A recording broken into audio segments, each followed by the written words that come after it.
Assalamualaikum warahmatullahi Assalamualaikum wabarakatuh. warahmatullahi wabarakatuh. Jadi kami Jadi dari kami kelompok dari 5 kelompok akan 5 menjelaskan akan materi menjelaskan mengenai materi supply chain mengenai supply management chain atau management manajemen atau rantai pasok. manajemen rantai pasok. Jadi Jadi partisipan di grup ini partisipan di adalah grup atau ini anggota adalah kelompok ini atau anggota adalah saya kelompoknya sendiri adalah saya sendiri dengan nama Ilham dengan Alif. nama Ilham Lalu Alif. yang kedua Lalu adalah yang Bintang kedua Aulia adalah Bintang Saputra. Aulia Saputra.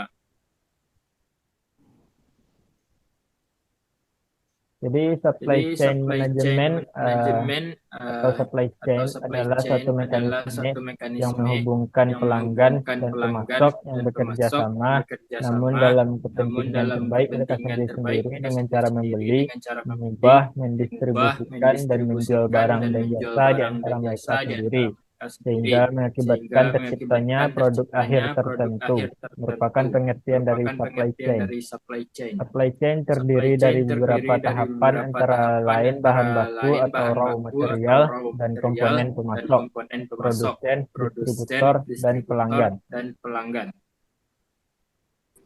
Fungsi Fungsi supply chain supply chain manajemen adalah manajemen adalah manajemen rantai manajemen rantai supply adalah supply pendekatan adalah antar fungsi pendekatan atau antar fungsi atau cross-fungsional cross untuk mengatur fungsional untuk pergerakan mengatur material pergerakan mentah ke material dalam sebuah mentah ke organisasi dalam sebuah dan organisasi pergerakan dari dan barang jadi pergerakan dari keluar barang jadi organisasi keluar menuju ke organisasi konsumen menuju akhir. ke konsumen akhir. Sebagaimana korporasi Sebagaimana lebih fokus korporasi lebih dalam fokus kompetensi dalam inti dan kompetensi lebih inti dan fleksibel, lebih mereka fleksibel, harus mereka mengurangi harus mengurangi kan mereka kepemilikan atas mereka sumber atas material sumber mentah dan material kanal mentah dan distribusi. kanal distribusi.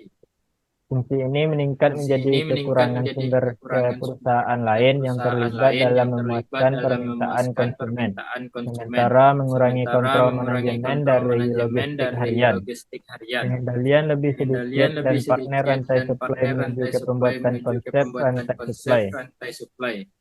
Tujuan dari Tujuan manajemen dari rantai supply manajemen rantai ialah supply meningkatkan ialah meningkatkan kepercayaan kepercayaan dan kolaborasi dan di antara kolaborasi di rekanan antara rantai rekanan supply dan rantai supply meningkatkan dan inventaris meningkatkan dalam inventaris kejelasannya dalam dan kejelasannya meningkatkan dan percepatan meningkatkan inventory. percepatan inventory.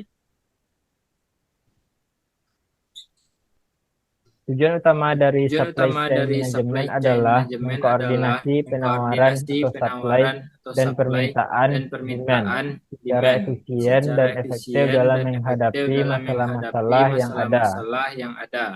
Beberapa masalah yang mungkin muncul dalam rantai pasokan adalah biasanya berhubungan dengan hal-hal berikut. Yang pertama, manajemen pengadaan barang, pemasok, dan risiko.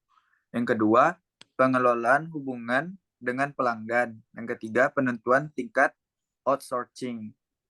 Sedangkan tujuan strategis dari supply chain management yaitu untuk menjadi pihak yang mendominasi pasarnya atau paling tidak tetap menjalankan bisnisnya agar dapat memenangkan persaingan pasar. Rantai pasok dari sebuah perusahaan harus menghasilkan produk dengan kriteria sebagai berikut. Yang pertama yaitu murah, berkualitas, tepat waktu, dan bervariasi. Contoh dari supply chain management atau rantai pasok yaitu air minum dalam kemasan. Supply chain network-nya yaitu untuk manufakturnya air minum dalam kemasan, untuk supplier tier satunya air mineral, kemasan, label, tutup kemasan, lem label, dan kardus. Dan supplier tier 2-nya sumber mata air, pabrik plastik, untuk label dan kemasan, itu pabrik plastiknya untuk tutup botol, lalu distributor lem, dan pabrik kardus. Untuk customer tier satunya, yang pertama yaitu distributor resmi, yang kedua reseller, dan ketiga dropshipper. Untuk customer tier 2, yang pertama retailer, yang kedua market, yang ketiga customer. Detail perpindahan supply.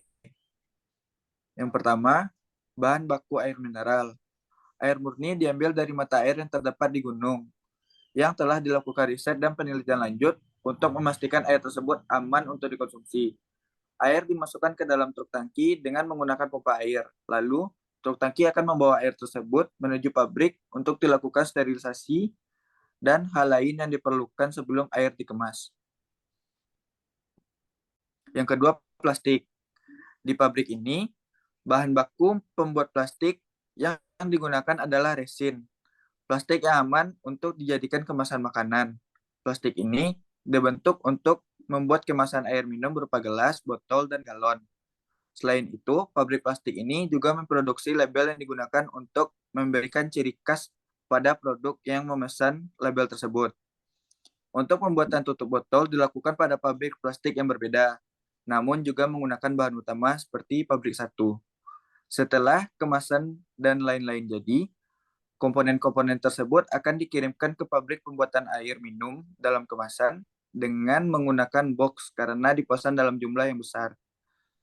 Box akan diletakkan di atas palet, lalu box dimasukkan ke truk dengan cara diangkat oleh forklift. Setelah sampai di pabrik, penurunan box kemasan dilakukan dengan cara yang sama, yaitu dengan menggunakan forklift. Lalu box tersebut diletakkan di gudang sebelum akhirnya digunakan sesuai dengan kegunaannya masing-masing. Yang ketiga, kardus. Kardus digunakan untuk mengemas produk air minum dalam jumlah yang banyak sebelum didistribusikan. Kardus yang digunakan untuk diproduksi oleh pabrik kardus yang dengan menggunakan bahan baku bubur kertas alami yang terbuat dari kayu. Kardus dipesan sesuai dengan model, ukuran, dan label yang dibuat oleh pemesan. Setelah itu, kardus jadi. Kardus akan dikirimkan ke pemesan melalui jalur darat. Kardus akan dilipat menjadi bentuk lembaran sehingga tidak banyak memakan ruang. Jika jumlah pesanan di bawah 100 lembar, maka akan dikirimkan dengan mobil box. Jika melebihi 100 lembar, maka akan dikirimkan dengan menggunakan truk kontainer. Lalu yang berikutnya Yang adalah keempat yaitu penggunaan lem adalah untuk merekatkan label ke kemasan. Lem didapatkan dari distributor lem yang menjual lem dari pabrik-pabrik tertentu. Karena penggunaan lem yang tidak terlalu banyak, maka lem dipesan ke distributor dalam jumlah yang tidak terlalu banyak. Sehingga untuk perpindahan lem ini dilakukan dengan kendaraan motor atau mobil kecil milik perusahaan dari pemesan lem tersebut. Untuk detail distribusi produknya adalah proses distribusi produk air minum dalam kemasan ini dilaksanakan tergantung jumlah pemesanan dan jarak pabrik dengan customer. Untuk pengiriman dalam pulau yang sama akan menggunakan truk kontainer, tidak tergantung pada jumlah yang dipesan. Untuk pemesanan luar pulau dalam jumlah yang besar, atau lebih dari 50 box kardus, akan dikirim dengan menggunakan pesawat kargo dan truk kontainer. Biasanya yang menggunakan jasa pengiriman untuk pembelian produk adalah customer tier 1 yang membeli dalam jumlah yang besar, seperti distributor resmi, grosir, dan lain-lain. Selain pengiriman, customer dapat mengambil langsung ke pabrik yang biasanya membeli dalam jumlah yang tidak banyak. Dilakukan oleh retailer dan market yang langsung menjual produk tersebut ke customer tanpa perantara. Baiklah, sampai di situ presentasi kami mengenai supply chain management. Terima kasih telah mendengarkan dari awal sampai akhir. Assalamualaikum warahmatullahi wabarakatuh.